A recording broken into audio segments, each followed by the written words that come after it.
ஆண்டவரும் இரட்சகருமாய் இருக்கிற இயேசு கிறிஸ்துவின் நாமத்தினாலே உங்களை வாழ்த்துகிறேன். இந்த காலை வேளையிலும் இயேசு கிறிஸ்துவினுடைய வார்த்தை என்ற தலைப்புல உங்களை சந்திக்க தேவன் பாராட்டின கிருபைக்காக நன்றி செலுத்துகிறேன். இந்த நாளிலும் ஆண்டவர் நம்மோடு இடைப்படும்படியான வார்த்தை கொலோசியருக்கு எழுதின நிருபத்திலே 3ஆம் அதிகாரம் 13வது, ஒருவரை ஒருவர் தாங்கி ஒருவர் பேரில் ஒருவருக்கு குறைபாடு உண்டானால் கிறிஸ்து உங்களுக்கு மன்னித்தது போல ஒருவருக்கு ஒருவர் மன்னியுங்கள். இந்த வேத பகுதியில ஆண்டவர் 2 காரியங்களை நமக்கு கற்றுத் தருகிறார். ஒன்று, தாங்கக்கூடியவர்களை. இரண்டாவது, கிறிஸ்து நமக்கு மன்னித்தது போல. இது நீங்க கேட்கலாம், இவங்க இந்த அநியாயம் செஞ்சிருக்கிறாங்க பிரதர், நாங்க எப்படி இவங்களை மன்னிக்கிறது? எங்களுடைய வாழ்க்கையில இவங்களுடைய தலையீடுனால இவங்களுடைய காரியங்கள்னால நாங்க நிறைய கஷ்டப்பட்டிருக்கிறோம். ஆனா நாங்க அவங்களை எப்படி மன்னிக்கிறது அப்படின்னா, கிறிஸ்து உங்களை மன்னித்திருக்கிறார்ல, அது போல நீங்க மன்னிக்கணுமா.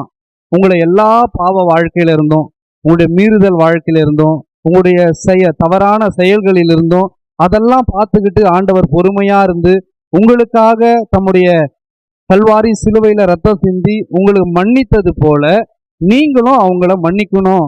எது நிமித்தமாக?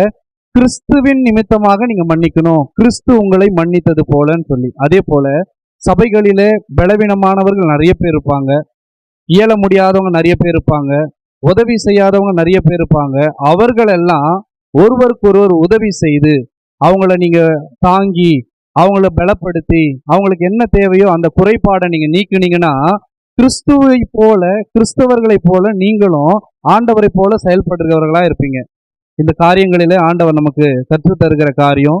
ஒருவேளை உங்களுக்கு யாராவது குறைபாடு உண்டென்றா இந்த காலை வேளையிலேயே நீங்க அவங்களோட சமரசமா இருந்தீங்கன்னா, அவங்களுடைய வாழ்க்கையில உங்களுக்கு ஆண்டவர் மன்னித்திருக்கிற காரியங்களை நீங்க அந்த மன்னிப்பை அவங்களுக்கு தந்தீங்கன்னா மறுபடியும் ஒரு உறவை ஆண்டவர் இணைக்கிறவரா இருக்கிறார். ஆகவே இந்த காலை வேளையில எழுந்த உடனே முதல்ல யாரோடவாவது உங்களுக்கு பிரச்சனை இருந்தா முதல்ல கிறிஸ்து உங்களுக்கு மன்னித்தது போல நீங்களும் அவங்கள மன்னிங்க.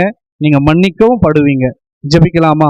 கிருபையும் இரக்கம் மகா பரிசுத்தமுள்ள எங்கள் நல்ல பிதாவே, உடைய குமாரனாகிய இயேசு கிறிஸ்துவின் நாமத்தினாலே நாங்கள் ஜெபிக்கிறோம். இந்த காலை வேளையில கூட நாங்க மன்னிக்க முடியாத சூழ்நிலை யாருக்காவது இருந்தா நீங்க எங்களை மன்னிச்சிங்களே, அந்த மன்னிப்பை நாங்கள் நினைவு கூர்ந்து நாங்கள் அவர்களை மன்னிக்கிறோம் ஆண்டவரே. ஏனென்றால் நீர் குமாரன் எங்களுக்கு நீங்க இந்த மன்னிப்பை கற்றுக் கொடுத்திருக்கிறீங்க. மன்னிக்கிறவர்கள் மன்னிக்கப்படுவார்கள் என்று எழுதப்பட்டிருக்கிறது. அந்த வார்த்தையின் பிரகாரமாக எங்களுடைய கடனாளிகளுக்கு நாங்கள் மன்னிக்கிறது போல எங்களுடைய கடன்களையும் மன்னியும் ஆண்டவரே.